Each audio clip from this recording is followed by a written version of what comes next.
Aw, yeah.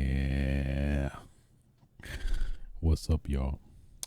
It's your boy, the one and only A Switch, aka Mr. Tough Nipples.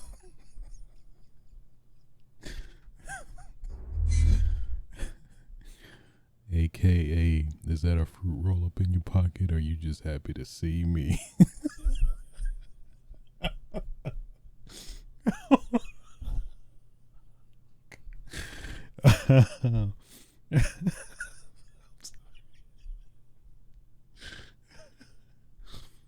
Oh.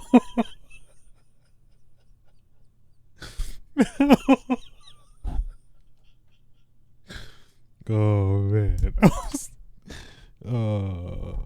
Well, I cracked myself up. AKA the Komagi Tiger Drop. AKA undisputed, undefeated, uncontested social distancing champion.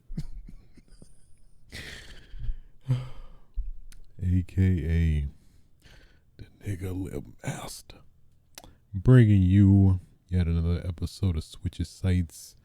For those that don't know, Switches Sites podcast is a solo video game podcast where your boy just talks about that. Episode 152. Is that right? Yeah, 152. Today's date is May 5th, 2022. Happy Cinco de Mayo if you celebrate. Eat tacos on tacos. I mean, I clearly don't celebrate. Yeah. Happy May. It's gonna be May. I think that's necessary. Birthday month. It's gonna be great. Another year older, another year wiser. You know. Yeah. Outside of that, man, I guess getting back on that Will Smith train. Where at least another comedian attempted to get attacked. Some random dude tried to attack Dave Chappelle on stage, I guess in LA. I believe at the Netflix is a joke festival where it's like a collaborative festival of comedians. I'm assuming kind of in the same vein as like a Coachella, but just with comedians. That's at least my headcanon of what it is. I could be totally wrong, but yeah, Dave was, cracking them jokes, and then this dude it seems like he was just wanting to clout, ran up, tackled him. It seemed like Dave took the brunt of it, but Dave was livid. He's like, I'm about to kill this nigga, man. I'm about to stomp him, and they sure as hell did. Going by the damn post stomping footage. Literally, man, it was funny. It's like an episode of the Boondocks. Like literally everybody was stomping on him, which is very valid in this scenario. I'm not saying I condone violence, but in certain scenarios, it's valid. I would say, and in this particular case, I think it's valid. Apparently he had a knife launching gun or something like that. So I mean that was another factor too. So I'm just saying, y'all. I mean, y'all can't be trying it. Will Smith kind of has clout in that respect where he can pull something like that off, but not any innocent bystander that feeling brave. Well, got what was coming to him. I had to say, I'm just mess with the bull, you gonna get the horns. I mean, both ways, but at least more specifically, odds against the dude. So Um, what else? Nothing much outside of that. I think we have a pretty good show for you today. Um, yeah.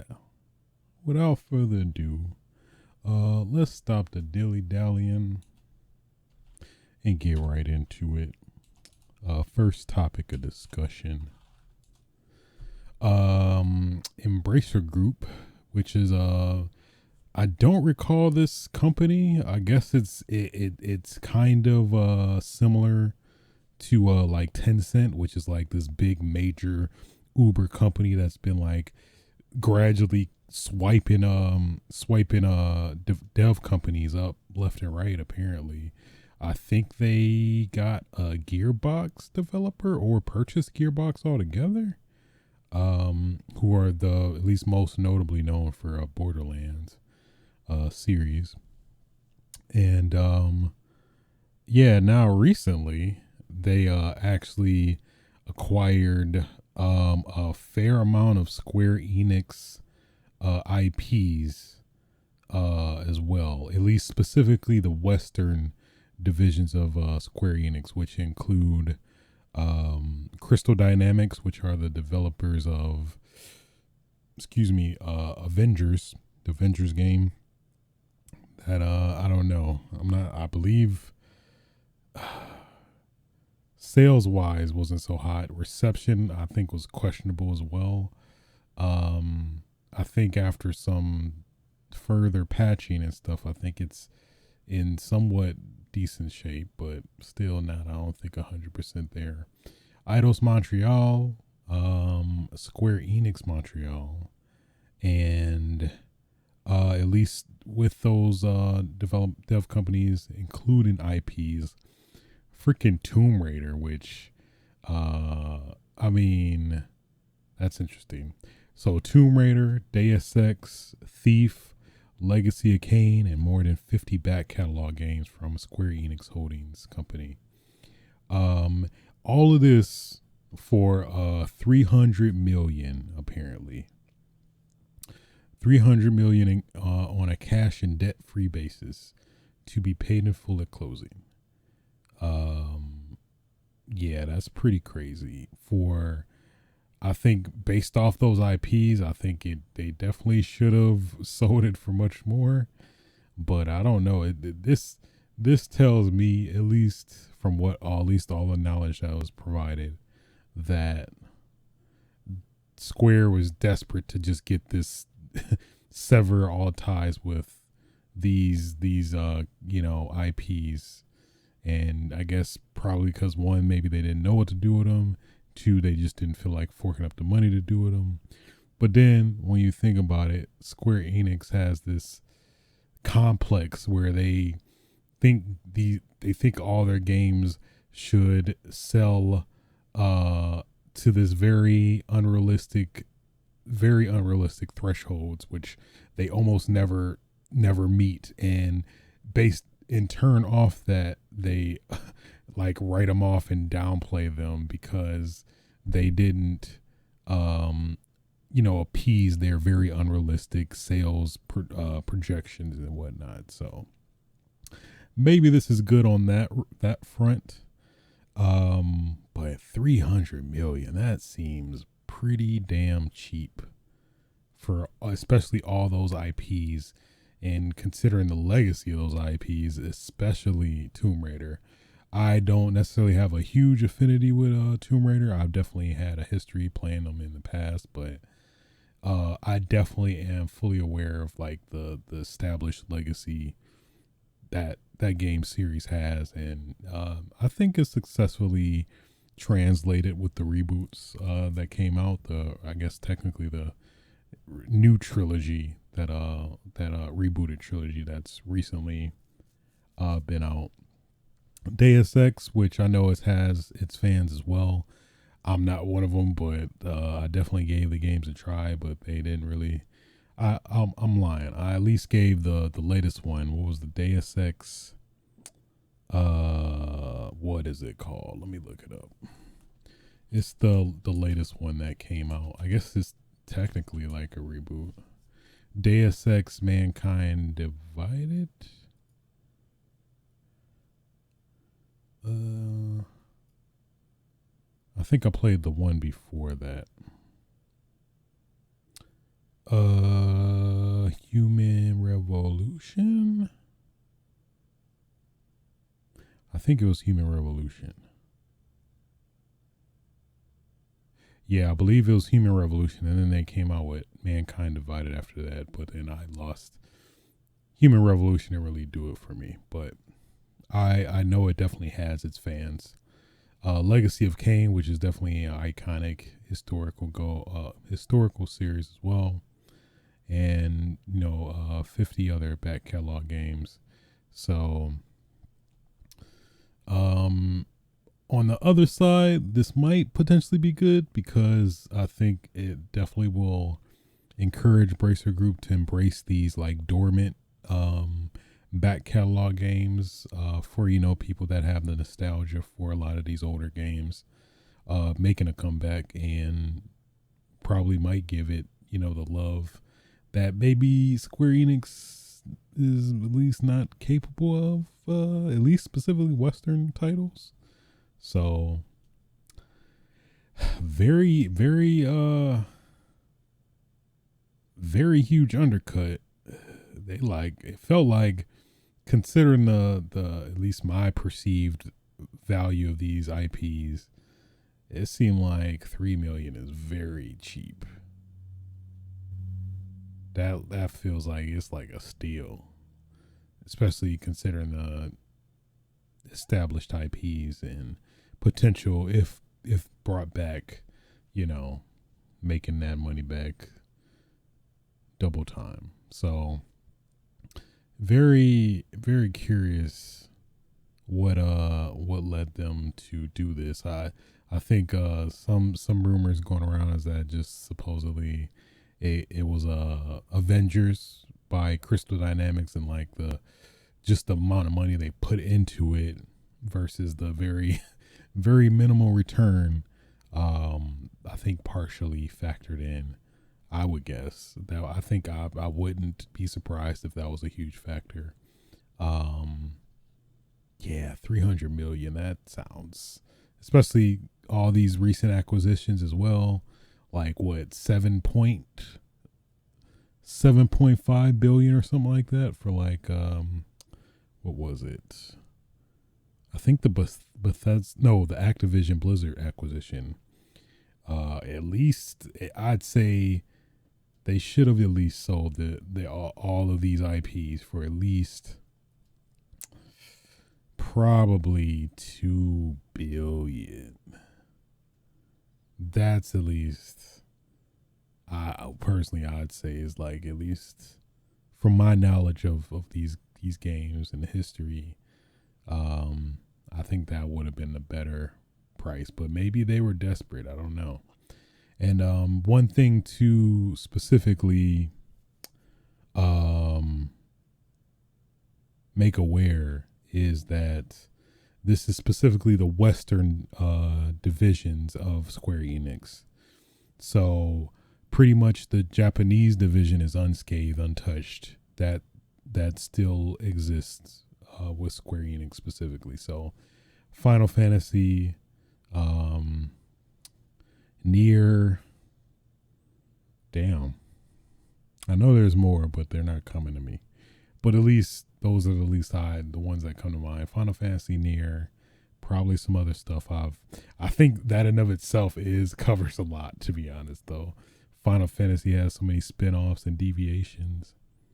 So I think they'll be fine in that respect, of course. But very interesting that they just sold off at such a cheap price.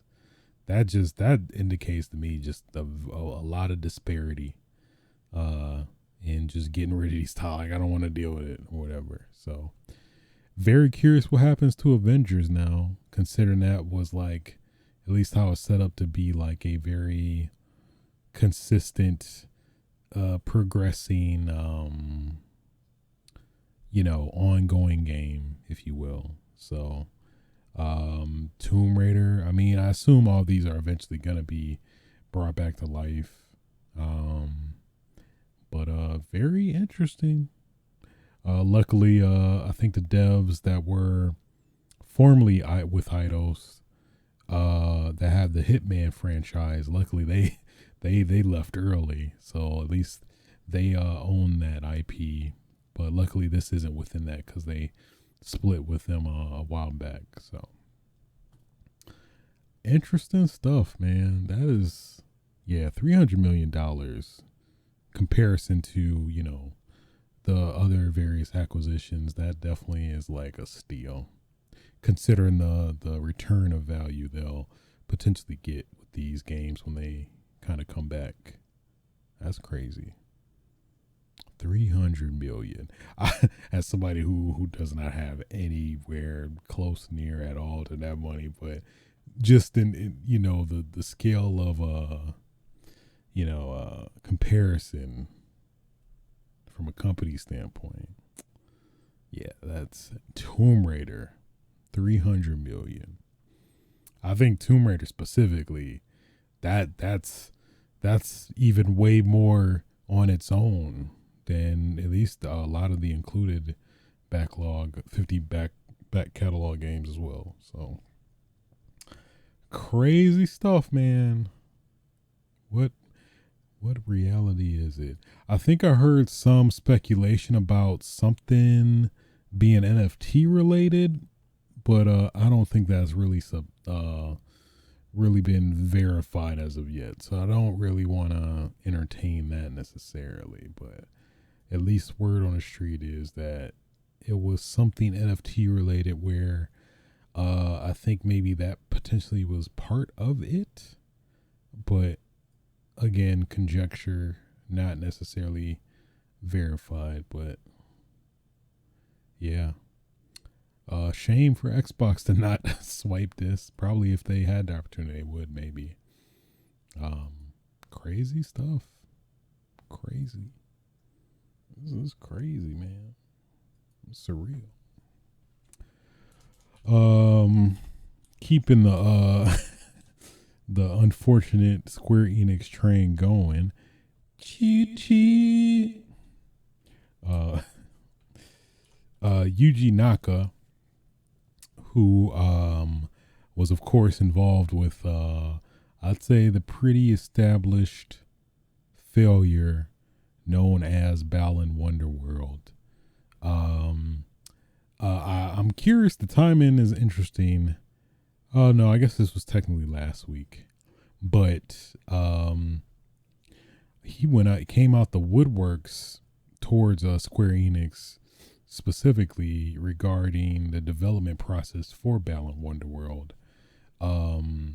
where essentially this has been translated by robots. So slight grain of salt, but you can definitely get the gist.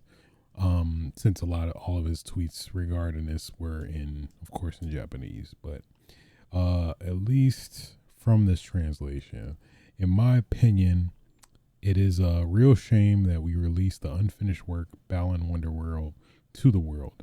I wanted to release it to the world as an action game in a proper form, considering various things.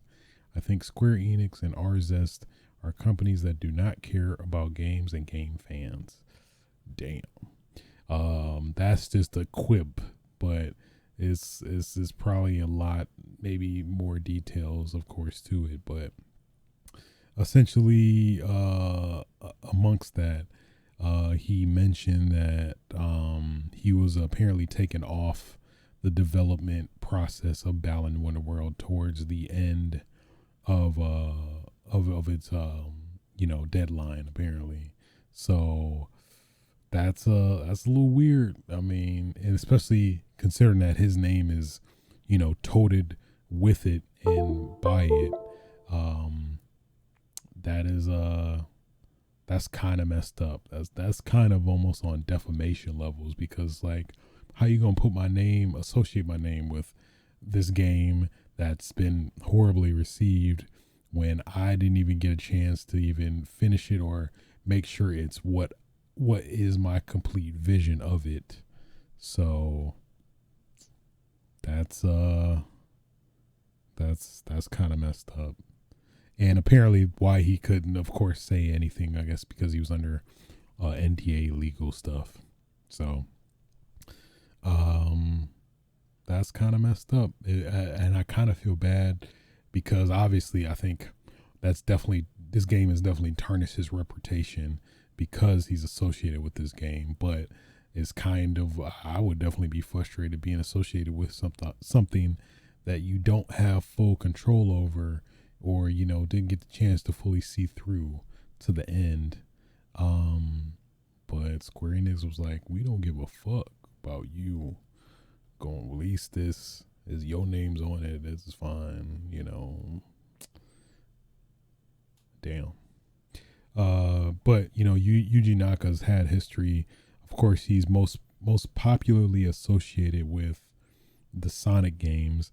Apparently, he's like produced and been involved with like majority of the Sonic games up until like the latter ones, like the original trilogy, and Knuckles, Sonic Adventure. He either like produced or was fully involved in otherwise. So it's kind of messed up, but I guess he said enough is enough. He just put it all out there. I think that's very interesting for somebody from Japan that actually going out with this specifically. Just knowing their culture, that they're generally not like Americans that are generally more into like, hey, I don't give a damn who sees this. I'm airing this out right now. But that's an interesting perspective as well. So crazy. Square Enix is just going through it right now. So many ways.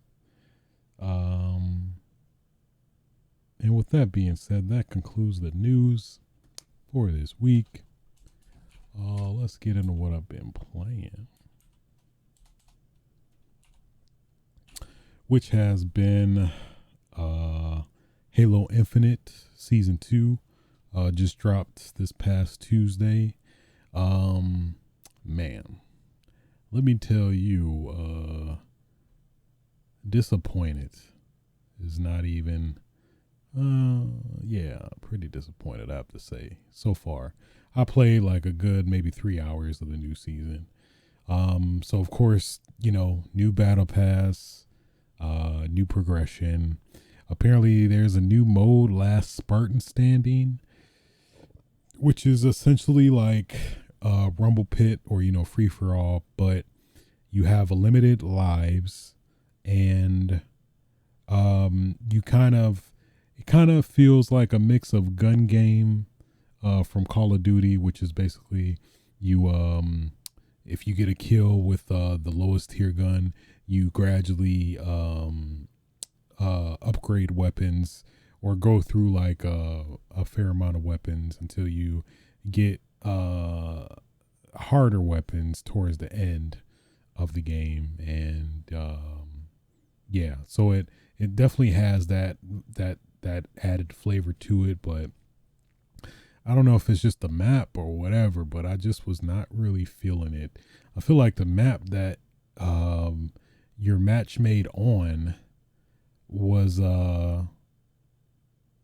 too big. I think it was a big team battle map, because that's what it felt like. It felt too big of a map to have it on. Maybe it was like, maybe there's a increased player count from the standard Rumble Pit, which is generally 8 players. Maybe it's actually 16 players, but it did not feel like it, at least the like couple matches I played, which I think is probably the biggest annoyance. And it kept being on this specific big team battle map, at least the last 2 I played. Maybe it's just the randomness wasn't in my favor that day, but was not feeling it. And there was of course an event for it, and I'm like, I don't even feel like that's not even enough incentive for me to play it. So went off that, played Played, of course, tried and true Team Slayer, and was trying to get the new map. But that's the other thing that I think is a big downside with this new season so far is, yeah, the severe lack of new maps, which is, that's like, I think I would say the bread and butter of any new, you know, new season of content, which is unfortunate. Literally two maps. There's one, I think, 4v4 map, and then the one big team battle map, which I believe I played both of because I haven't seen it before, at least I've encountered. The multiplayer map, the new one, I forgot, 4v4 one. What is it called? It reminded me, at least, of kind of a mix between a little bit of Ascension and kind of what was the one? Ascension and I think it's Epithet from Halo 3. I think it's Epitaph. Epithet. Yeah. So what is it called? What is it called? I just want to know what it's called. Oh yeah, they did give you, of course, kind of like Call of Duty, to give you some sense of progression with each new season. Apparently, like, there was this team of Spartans that came back. I think one of the one dude from what was he from? The one dude from Halo Reach with the skull on his face, or maybe it was just because they used my custom character. That probably might be it, but Breaker, yeah, big team battle Breaker. But we was playing this map, playing that new Rumble Pit mode on the big team battle map, which was not a wise choice. It felt the pacing was not right. So that was Breaker, which is apparently the big team battle map. I've yet to play it in big team battle, which I tried to do, but it didn't give me the map, which is one thing I really hope they do. I guess maybe just the RNG was not on my side, of course, again. But I just I wish they would scale the new maps to be played more versus the, older maps. Which, not saying anything drastic, but like just like a 10% like affinity towards the newer maps or something like that. Just so people can do it, or do what Call of Duty has been doing, which makes a dedicated playlist that specifically has those new maps only. And, being able to at least be guaranteed to play on those maps, to at least for sure, play the main reason you are playing the new update season, which is, at least in my opinion, the new map. So Catalyst was the standard 4v4 map. So yeah, I got like Epithet, a mix between Epithet and Ascension. That's kind of at least the vibe I kind of got from this map. It was pretty cool map, I have to say. I was played what was it? Capture the Flag, rank Capture the Flag. I think I played standard Team Slayer match on it too. So felt pretty good. I don't know. I think I was just having a bad day overall because I don't know. I heard in terms of the strict undercover matchmaking, I think they specifically go by your ranked placement, which at least last season was like platinum. I managed to get before I just gave up because it was just getting too sweaty. The perspiration was at an all-time high, and I was like, you know what? Do I want my blood pressure to rise, or do I just want to just call it quits? I reached level 100 already in the battle pass. I'm like, you know what? I'm good. It wasn't enough content anyway, and I think that still is the case with Halo Infinite, which I think has been highly established and well known at this point. And like season 3 isn't going to be until um like this fall, I believe, and this is gonna be like a 6 month season, another 6 month season, which generally I believe for most games the season cadence is 3 months. I think that's pretty accurate. Yeah, generally 3 months is a season for most games in terms of content and whatnot. But yeah, it's like the template for Halo Infinite is really good. The gameplay is good.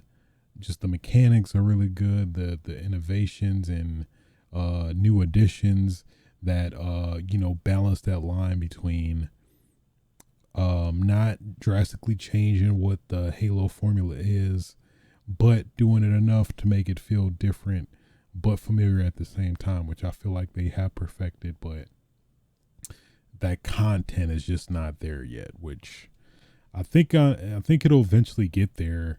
I guess it's just a matter of how long, and if fans of the game, include myself, are still gonna be willing to come back when that day comes, So it's unfortunate, especially as a big Halo fan myself, that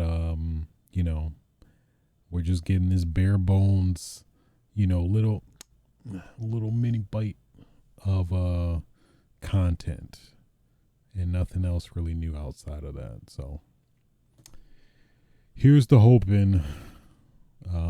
Apparently there's also issues with the progression and the ranking stuff, specifically in terms of XP progression, where like doing challenges isn't unlocking or giving you XP and stuff. I was like, oh boy, this is not good. This is not good. But 343. I'll stick with it if they give us some new maps, but it looks like we're not gonna get that until this fall, which is like, that's a big bummer for me. I'm gonna try to still play it, but I don't know. That's not having at least like 5-6 maps. Like if they had 5-6 maps with this new season, I think we wouldn't be as critical about this as we are now. But the fact that it's a new season, there's like a new mode, it's not really that great. But only 2 maps, I don't know. So I digress.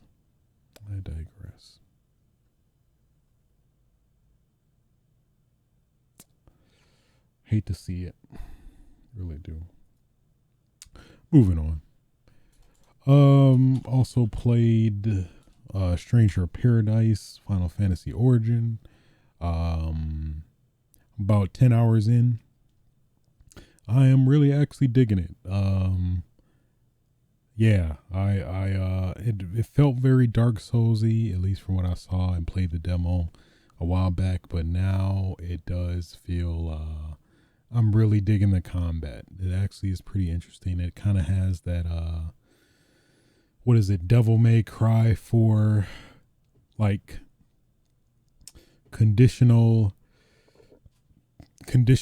mechanic, where there is this ability, I think it's called blood something, where essentially you can parry, block, absorb attacks, and that increases your max magic gauge, as well as replenish magic, which is essentially really the only way you can replenish magic in the game. So it's kind of an encouragement for you to play the game well to some extent.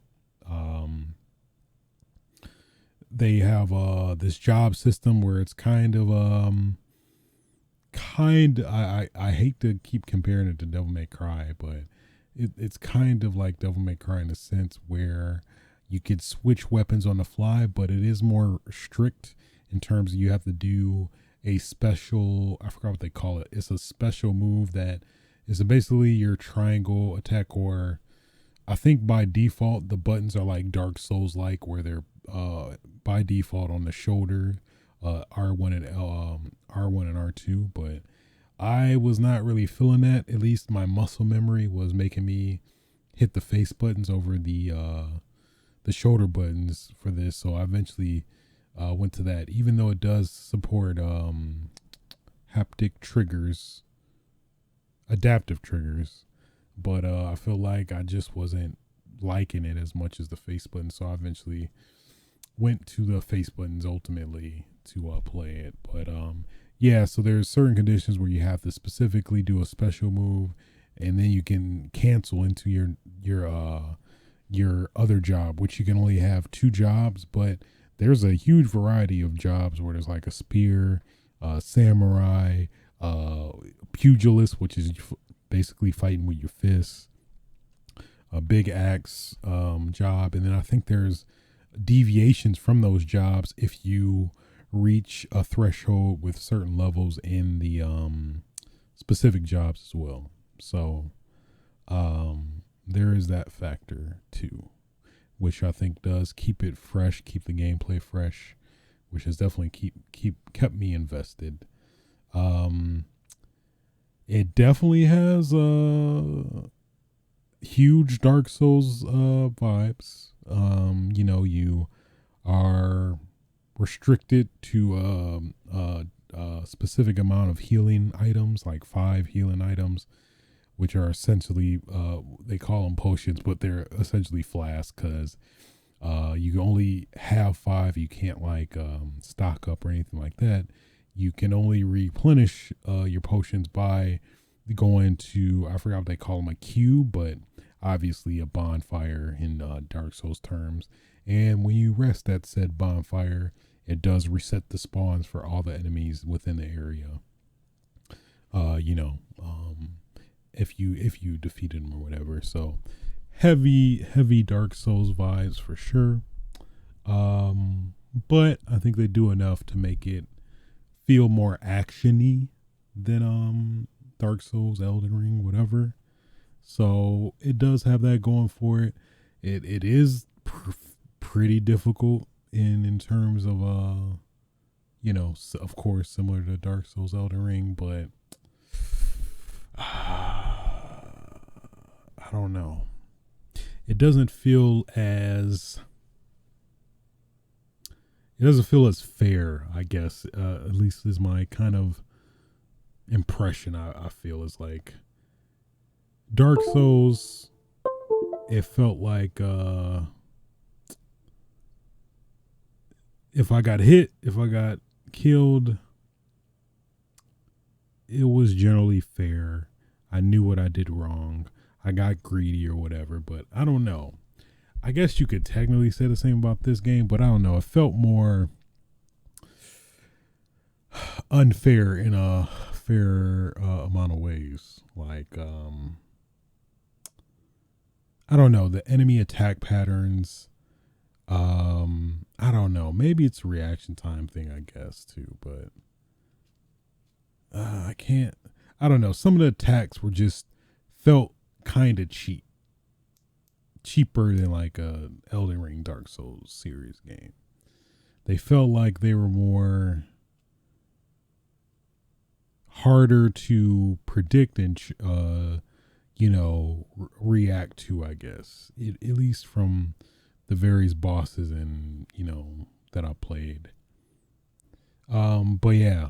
But then like when you progress in the game more, I feel like the game takes a huge difficulty curve out of nowhere. You just get a huge difficulty curveball and you just die left or right. This one boss in particular, Tiamat. So at least from what you've been trained to do, at least from the previous bosses up until Tiamat, basically don't get hit. Hit at the right times and dodge, get out the way, soul block, whatever. But with this with that boss, it was like the antithesis of just a steep ass difficulty spike.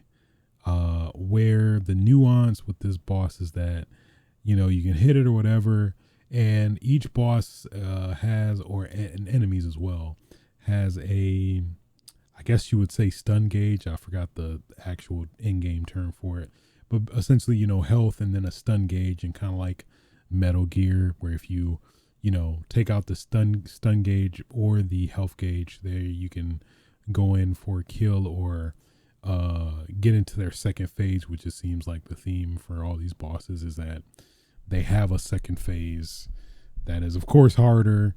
And because you barely get to the second phase, it's like it's pretty much a guaranteed death, at least for me, because, they got new, more difficult to dodge and evade moves and have you start over again, essentially.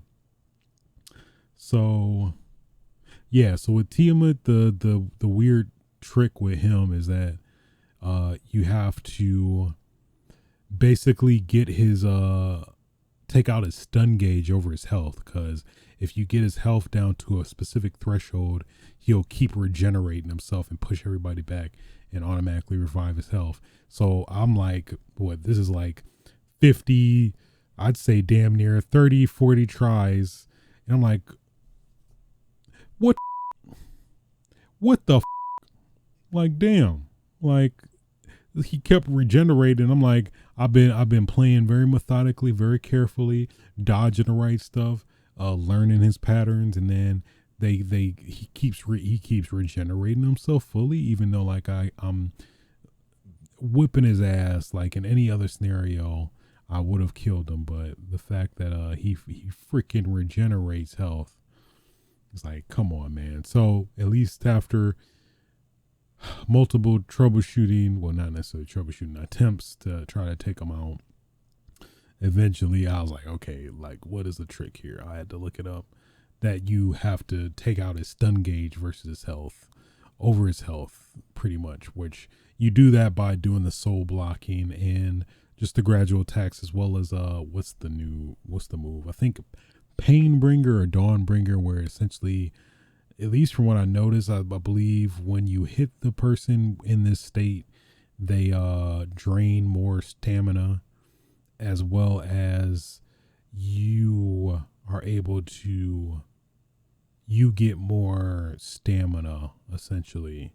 Like your stamina doesn't go down as fast, like especially when you're parrying, soul blocking and stuff like that. So yeah, so pretty much after that, the bosses definitely got more annoying, whereas it was more so trial and error, which I guess you could say is similar to Dark Souls, Elden Ring, where they there's a lot of trial and error and learning the bosses before eventually beating them. So, but outside of that, it is I am enjoying it. The story is just out there. It seems to be very self-aware, at least specifically. I think the most commonly memed moment in the game, where this girl is having a full-blown conversation, a serious conversation. It's like, if we're gonna actually take him out, we're gonna need the fire. Then he what is the name? I think Jack. He cuts the girl off. He's like, bullshit, and then he walks away, and then he turns on his MP3 player, and it's literally Limp Bizkit. That freaking took me the fuck out. It really did. Man, I have not laughed that hard in a while. Cause I guess what's funny was, like, I've seen like the clip, but I heard references about Limp Bizkit and stuff, various podcasts and things like that, but I didn't know that was legitimately what he was playing. And the fact that that actually was a thing is definitely what made me lose it. So yeah, overall, I feel like I'm definitely gonna stick with it. I'm definitely, I like the progression, the gradually increasing your weapons, and has like an interesting kind of a create a combo like mechanic where you can apply certain moves to a certain combo string and things like that. So it definitely has a lot of aspects that keep me interested. So I'm definitely gonna stick with it. This actually makes me curious about Neo, because at least from the demo I played of the first game, that intimidated the hell out of me. In some aspects, it felt even harder than the Souls game. So it's like, I don't have the patience for this, because you gotta have a particular mindset going into like a Souls game, and by by a particular mindset, I mean a lot of patience, basically. So, yeah, but at least with this game, there is an adjustable difficulty. I'm playing on action. I think there's like a easier mode, or I think they call it storied, to not offend people who are, sensitive about that specifically. But there is a hard mode, and I think some probably uber booty fuck mode, or where basically you just probably get touched and you die. You just get gestured at and you die instantly, I would assume, considering this game. But like the Final Fantasy references, of course there definitely is. You definitely get Final Fantasy vibes, but not as, I don't know. I guess I don't really didn't know what I was expecting really from this game, other than it being an action adventure game set in the Final Fantasy universe, which pretty much is what it is. You get a lot of references, characters, to, that are tied with Final Fantasy as a whole, so yeah. Stranger of Paradise Final Fantasy Origins. Or it's like black people always gotta add an S to stuff that don't got an S to it. Kroger's is Kroger. Myers is Meyer. Shout out to the Midwest. I'm not from there anymore, but I do show love. I do show appreciation. What else is we put a S and it's not even plural. Freaking, what was it? I mean, literally anything, really. I totally caught that until like I was making show notes for this episode. I'm like, origins. It's like, no, it's origin. It's like, I don't know. Just something about the S to make it just more official. I guess. I don't know. Just signify something. So yeah. Moving on.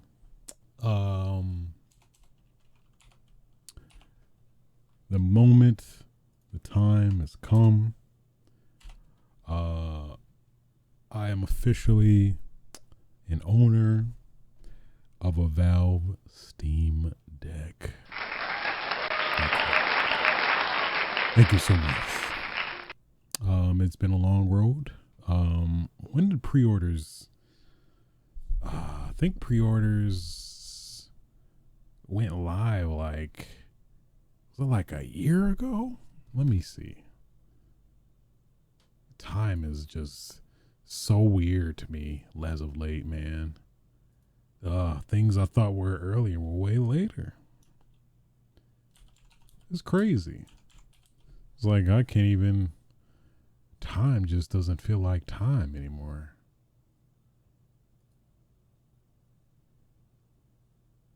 Yeah, damn. Back in July of 2021. That is. Oh man, I'm kind of freaking out a little bit. I'm not even gonna lie. It's like it did not feel that long ago. It felt more like around December of last year, but July, almost a full year. That's crazy. But yeah, good luck pre-ordering one like right now, because you're probably not gonna get into like 2023. Which I guess, given the context, is relative. But yeah. It's been an interesting story. Because of course I frequent Reset Era at A Switch, and at least seeing all of us collaborating in terms of like the ordering process. So somebody made like a whole damn program that spits out like based off the number and the time you actually got a pre-order in, which I think for me it was like 15 minutes after the pre-order started, because the Steam site was freaking out because everybody was overloading it. And that was pretty much literally seconds, minutes determined your position in terms of, being able to get one. So yeah, that's an interesting process in of itself. But with that being said, did actually, got it hooked up, put it through his paces, updated firmware, all that stuff. Of course, I mean, what you gonna get a Steam Deck for? Not mess with the games, that's exactly what I did. So, yeah, so pretty much messed with a whole gamut of stuff. What did I mess with? Resident Evil 4, Resident Evil 2, which all worked pretty well. Apparently, they're not verified for the deck. So basically, in terms of the Steam Deck, they have this process where they verify games on Steam that are verified, quote unquote, verified for the deck, which is essentially them saying like, hey, we, tested it, put it through its paces, and are patching it, and are, hold on one second.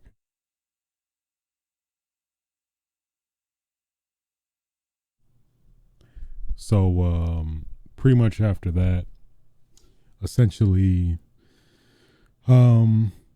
yeah, mess with the whole gamut of games, Dead Rising, what else? Resident Evil 4, Resident Evil 2, and yeah, going back to the verified system, where essentially they vet it if it works or not. I think they have to do some specific stuff to it where they have to verify that it's or put some like layer for the game, specifically for the Steam Deck, for it to run on the Steam Deck, because the Steam Deck essentially runs as a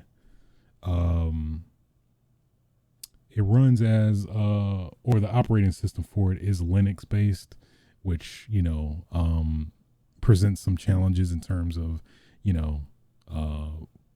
the Steam Deck generally has Windows based games. So I think that was the interesting hurdle that Valve got over, essentially, to actually get these games to work on a non-Windows based system. But that's the cool thing about this piece of hardware, is that it essentially is a PC. So I mean, with that being said,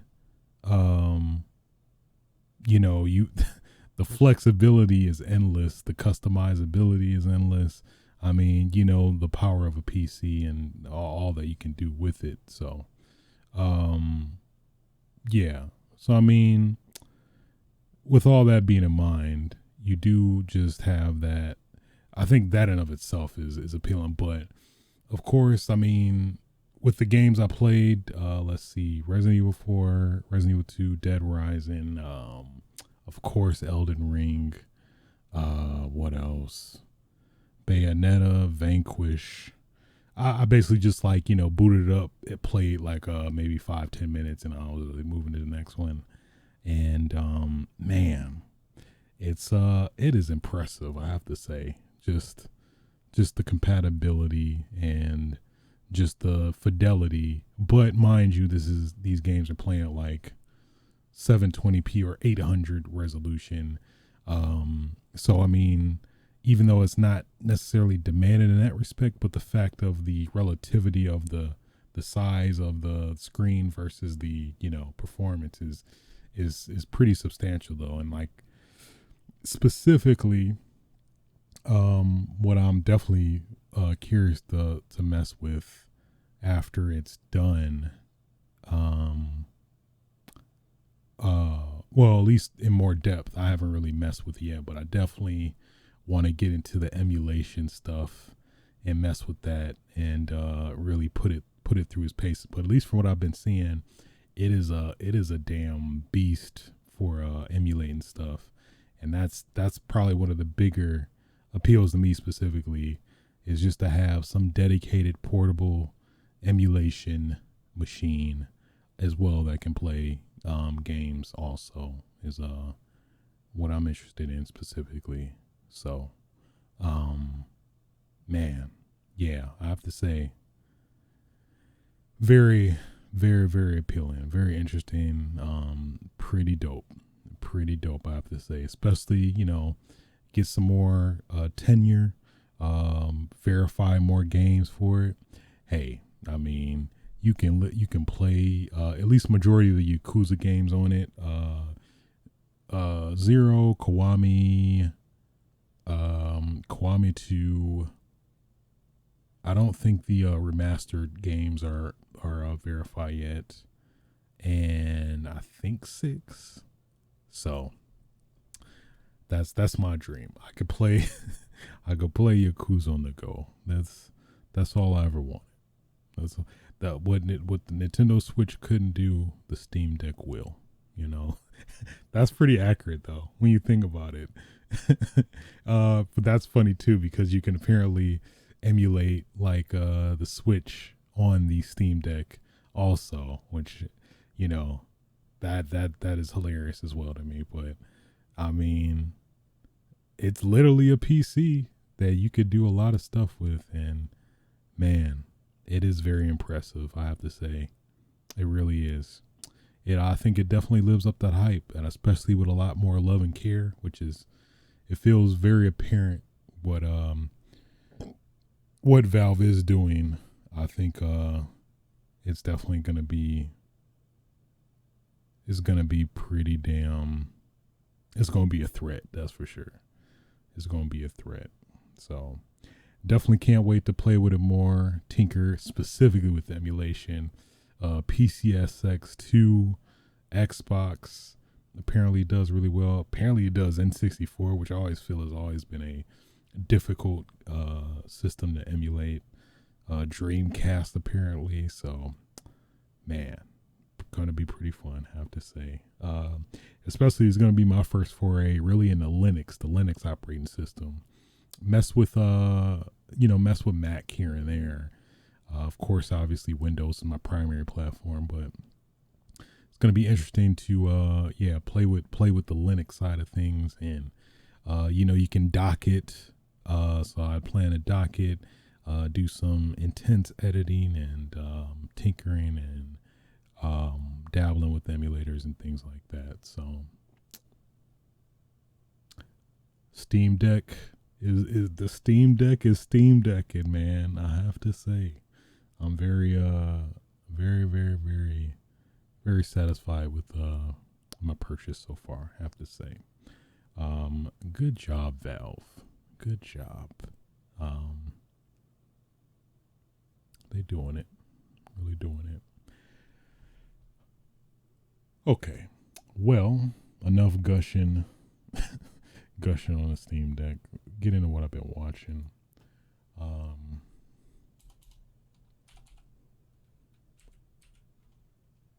Which has been Shenmue. Shenmue actually finished the season. I think I really haven't reported on any of the other previous episodes, but man, it is great. Love this anime series. I think it's very, very faithful. Very faithful to the games, for sure. I think it takes some justifiable liberties here and there in terms of, making things for the anime versus the games. But I think it all definitely made sense and was pretty damn good. I think they captured the heart, essence, and soul of Shenmue. They really did. Hopefully get a season 2. I think they definitely set it up for it. I believe they essentially end pretty much where the second game ended. So they pretty much covered 1 and 2 within the first season. So yeah, I think that's pretty pretty impressive, I have to say. I'm really, really impressed by this season, this show, this experiment. I'm looking forward to, hopefully we get another season.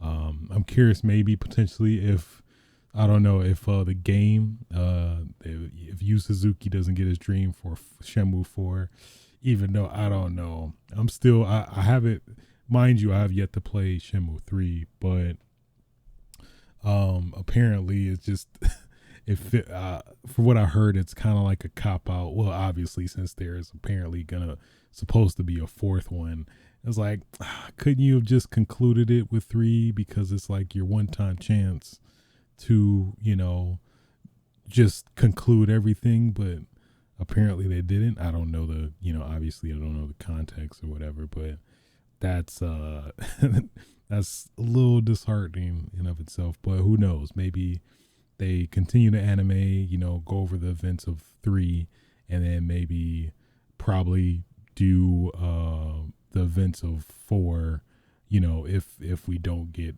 a game version of it or something like that. So that'd be kind of interesting, even though that's a little, I don't know, I don't know how to describe it. It just like feels like a just cliffhanger when you should when you shouldn't cliffhanger something. But I digress. I really can't, clearly can't fully speak on that, having not played 3, but definitely knocked it up in my list priority to play that when I do get a chance. So of course, also finished Moonknight. The last episode premiered this week, and I have to say, at least this last episode was pretty good. I definitely enjoyed it. I think it it felt very conclusive, felt satisfying. But I don't know. I'm not sure if it made up for the lull that happened in between. Like I think the first episode was good. The second one started, going downhill. The third one went further, and then it kept pretty much going further down, at least for me, and then kind of started going back up with 5 and 6 towards the end. So yeah, it was cool. It just, I don't know what I wanted more from it, but it's hard to describe what I necessarily wanted from it. I guess maybe probably more action to some extent, or just nothing as boring. I guess. So yeah, it was fine. It wasn't anything amazing, but I definitely enjoyed at least the latter half of the season. But yeah, that in between part, it definitely felt very tacked on. Overall, solid show. Would definitely like to see what they do with another season. They definitely set it up for it, but I guess we'll see. Only time will tell. Yeah, Moonknight, Oscar Isaac. I feel like at least most people was like, let me just Oscar Isaac show essentially. Hey, I'm not hating though. I mean, I can respect it, of course. So, and of course, last but certainly not least, certainly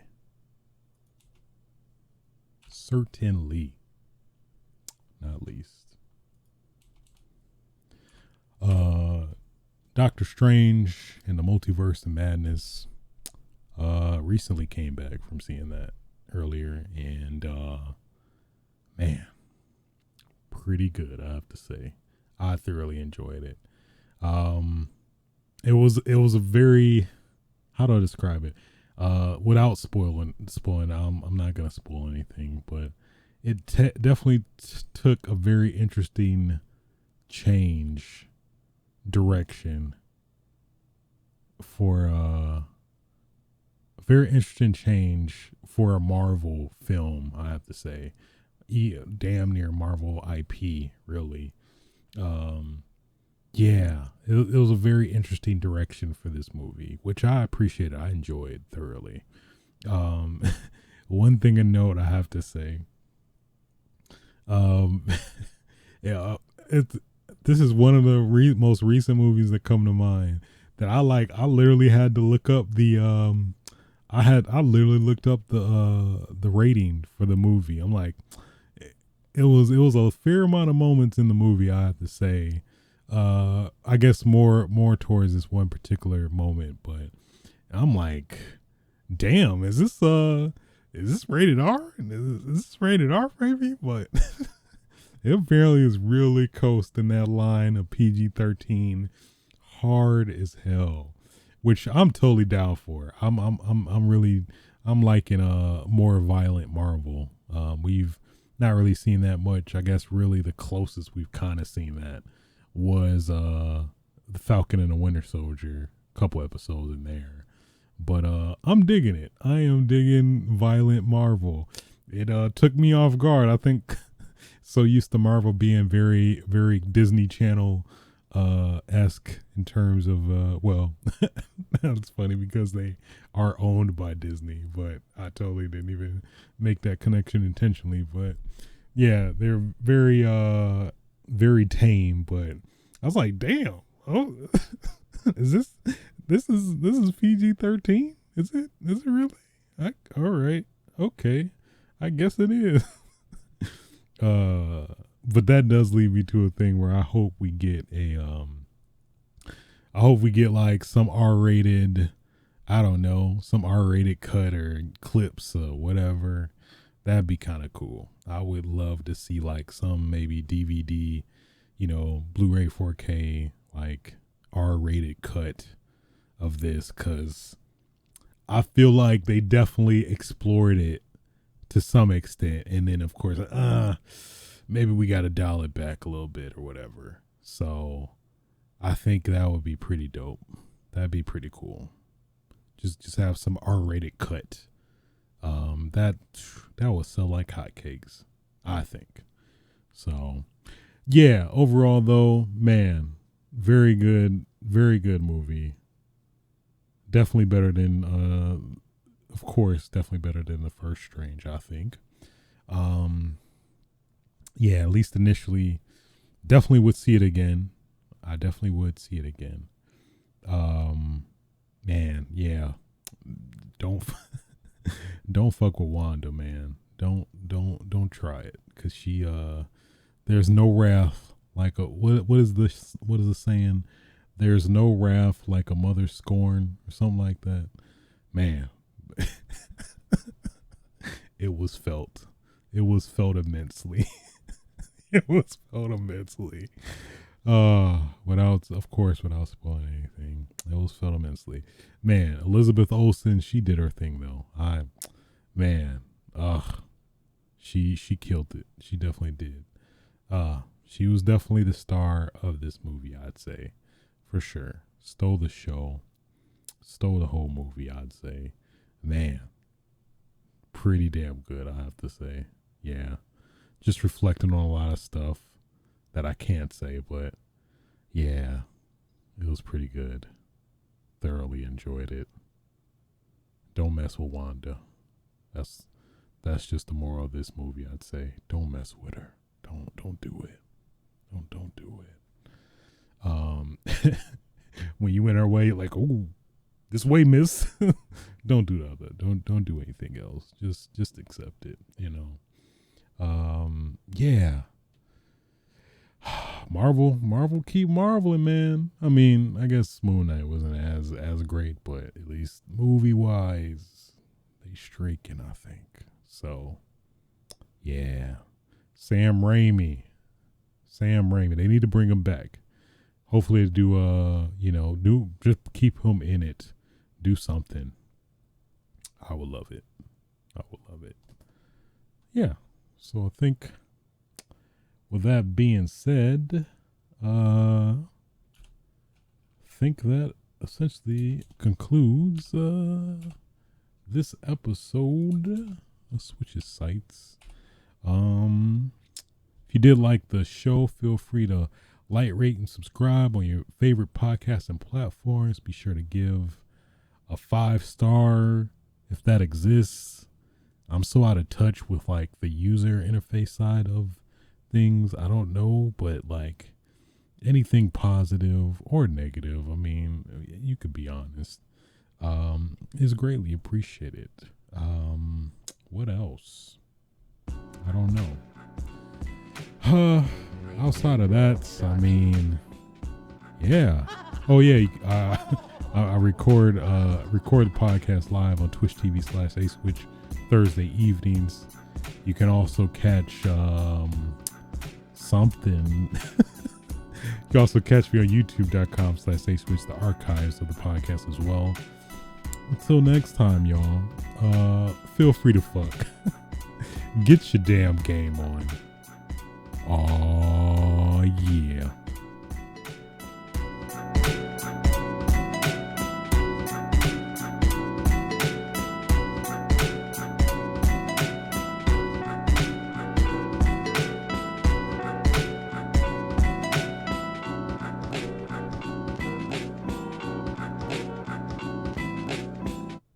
Nobody's safe.